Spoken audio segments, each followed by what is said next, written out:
নমস্কার। Doctor homeo and Ayurveda থেকে আমি সতীশ বিশ্বাস। প্রতিনিয়ত চেষ্টা করি doctor homeo and Ayurveda page থেকে হোমিওপ্যাথিক আয়ুর্বেদিক ঔষধ সম্পর্কে আলোচনা করার। আজ যে মেডিসিনটা নিয়ে বা ঔষধ নিয়ে আলোচনা করব সেটা হলো হোমিওপ্যাথি বা কেমিক্যাল মেডিসিন। আমরা সেবন করছি যে কেমিক্যাল মেডিসিনের অ্যান্টিবায়োটিক থেকে আমাদের যে ক্ষতি সাধন হয়ে থাকে সেটা আমরা নিশ্চয়ই বুঝতে পারছি, বা অনেকেই আমরা অজান্তে এই অ্যান্টিবায়োটিক খেয়ে খাবার ফলে, যেটা কেমিক্যাল অ্যান্টিবায়োটিক আমরা সেবন করছি, এর ফলে যে সমস্যাগুলো আজ দেখা দিচ্ছে। পাশাপাশি আপনি যদি হোমিওপ্যাথিতে যে অ্যান্টিবায়োটিক ঔষধগুলো আছে সেগুলো যদি আপনি সেবন করেন, আপনি কী রেজাল্ট পাবেন, এবং হোমিওপ্যাথিতে যে অ্যান্টিবায়োটিক ঔষধগুলো আছে তার নাম সহ সব আলোচনা করব।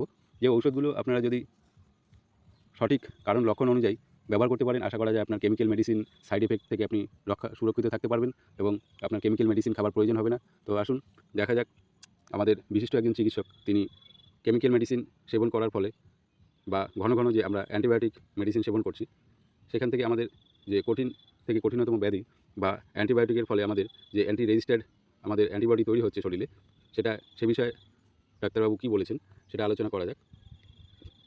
অ্যান্টিবায়োটিক সর্দি কাশি এর জন্য অযথা অ্যান্টিবায়োটিক খেতে বারণ করছেন ডক্টর নারায়ণ ব্যানার্জি। উনি সিনিয়র কনসালটেন্ট ফিজিশিয়ান। ওনার বক্তব্য অনুযায়ী আপনারা দেখতে পাচ্ছেন যে অ্যান্টিবায়োটিক রেজিস্ট্যান্টের কবলে আমরা, অর্থাৎ ব্যাকটেরিয়ার বিরুদ্ধে অ্যান্টিবায়োটিক কিন্তু কাজ করে না। তো এর জন্য দায়ী হচ্ছে অ্যান্টিবায়োটিকের অপব্যবহার। আর সবচেয়ে বেশি অ্যান্টিবায়োটিক অপব্যবহার কোথায় হয় জানেন? সাধারণ সর্দি কাশি বা ভাইরাল ফিভার বা সর্দিজনিত ভাইরাস ঘটিত যে অসুখ, সবাই ঠাট্টা করে বলেন যে ওষুধ খেলে নাকি 7 দিন না খেলে, 1 সপ্তাহ না খেলে ভাইরাস ঘটিত ওষুধ অ্যান্টিবায়োটিকের কোনো ভূমিকা নেই। ভাইরাস ঘটিত রোগ সর্দি কাশি হলে বাড়িতে বিশ্রাম নিন, প্যারাসিটামল খান 15 মিলিগ্রাম কেজি শরীরের ওজন অনুযায়ী দিনে 4 বার 5 বার খেতে পারেন। জল খেতে হবে প্রচুর পরিমাণে। আর একটি অ্যান্টি অ্যালার্জেটিক ট্যাবলেট যেটা হতে পারে আপনার ফেক্সোফেনাডিল বা বিলাস্টিন। দেখবেন এই 3-4 দিনের মধ্যে সর্দি কাশি গলা ব্যথা চলে গেছে। যদি 3-4 দিন পরেও সর্দি কাশি গলা ব্যথা থাকে তাহলে চিকিৎসকের পরামর্শ নিন, টেস্ট করতে হবে অ্যান্টিবায়োটিকের প্রয়োজন আছে কিনা। তবে প্রত্যেকেই সর্দি কাশি হলেই ওভার দ্য কাউন্টার কোনো না কোনো অ্যান্টিবায়োটিক খাওয়া শুরু করে দেন। সেটা হতে পারে অ্যাজিথ্রোমাইসিন বা কোঅ্যামাক্সিক্লাব বা অন্য কোনো অ্যান্টিবায়োটিক। তো এই যে অ্যান্টিবায়োটিকগুলো আমরা সেবন করছি না জেনে না বুঝে, এর জন্য ডাক্তারবাবুর যে পরামর্শ এগুলো অবশ্যই আপনারা সচেতন হবেন। কারণ এইভাবে আমরা অ্যান্টিবায়োটিক অপব্যবহার করি বলে তো আমাদের অ্যান্টিবায়োটিক রেজিস্ট্যান্ট ঘটনা ঘটছে। এই যে বক্তব্যগুলো উনি একজন বিশিষ্ট চিকিৎসক, ওনার এই বক্তব্যটা আপনারা দেখবেন বা পড়বেন। আমি স্ক্রিনে তুলে ধরার চেষ্টা করলাম যাতে মানুষ সচেতন হন অ্যান্টিবায়োটিক সম্পর্কে। এর জন্যই আমার আজকের এই আলোচনা। আর আপনি এর পাশাপাশি যে অ্যান্টিবায়োটিক অযথা খাবার ফলে আমাদের যে শরীরে ক্ষতি হচ্ছে, আপনি যদি কেমিক্যাল মেডিসিন সেবন না করেন তাহলে হোমিওপ্যাথিতে বেশ কিছু মেডিসিন আছে, যে মেডিসিনগুলো আপনি যদি ব্যবহার করেন তাহলে আপনি খুব সুন্দর এবং ভালো রেসপন্স পাবেন। প্রয়োজনে আপনি আপনার লোকাল কোনো এরিয়ায় হোমিওপ্যাথ কোনো চিকিৎসকের শরণাপন্ন হবেন। দেখবেন আশা করা যায় এই ধরনের সমস্যা থেকে কিন্তু আপনি ভালো রেসপন্স পাবেন এবং আপনি সুস্থতা ফিরে পাবেন। যে মেডিসিনগুলো হোমিওপ্যাথিতে আছে, অ্যালোপ্যাথিতে যে ব্যাকটেরিয়ার বিরুদ্ধে কাজ করে না, কিন্তু হোমিওপ্যাথিতে অ্যান্টিবায়োটিক যে ওষুধগুলো রয়েছে সেগুলো কিন্তু ব্যাকটেরিয়া এবং ভাইরাস উভয় ক্ষেত্রেই কাজ করে, বা উভয় জীবাণু কিন্তু ধ্বংস করতে সাহায্য করে। তো আপনাদের সামনে একটা লাইভ দেখানোর চেষ্টা করছি মাত্র। এখানে দেখুন, যারা হোমিওপ্যাথি বিশ্বাস করেন না তাদের জন্য বিশেষ করে আলোচনা, বা এখনও যারা হোমিওপ্যাথির উপর আস্থা রেখে ট্রিটমেন্ট করেন তাদের ক্ষেত্রেও এই আলোচনাটি করা। আমি ডিটেলস পড়ে আপনাদের শোনানোর চেষ্টা করছি, আপনারাও দেখুন। কারণ সত্য মিথ্যা বিচার বিবেচনা আমাদেরই চলতে হবে। সুস্বাস্থ্যের জন্য কীভাবে আমরা সুস্থ থাকতে পারি বা ভালো থাকতে পারি সাইড এফেক্ট ছাড়াই, যে কয়দিন এসেছি আমরা পৃথিবীতে যেন সুস্থ বেঁচে থাকতে পারি। তাই প্রতিনিয়ত চেষ্টা করি হোমিওপ্যাথি এবং আয়ুর্বেদিক ঔষধ নিয়ে আলোচনা করার। যারা যারা আমার এই ভিডিওটি দেখছেন সর্বপ্রথম তাদেরকে ডক্টর হোমিও অ্যান্ড আয়ুর্বেদা থেকে অসংখ্য ধন্যবাদ। চিকিৎসা সংক্রান্ত কোনো পরামর্শের জন্য আপনি স্ক্রিনে দেওয়া নম্বরে যোগাযোগ করবেন, আপনার পাশে থাকার চেষ্টা করব।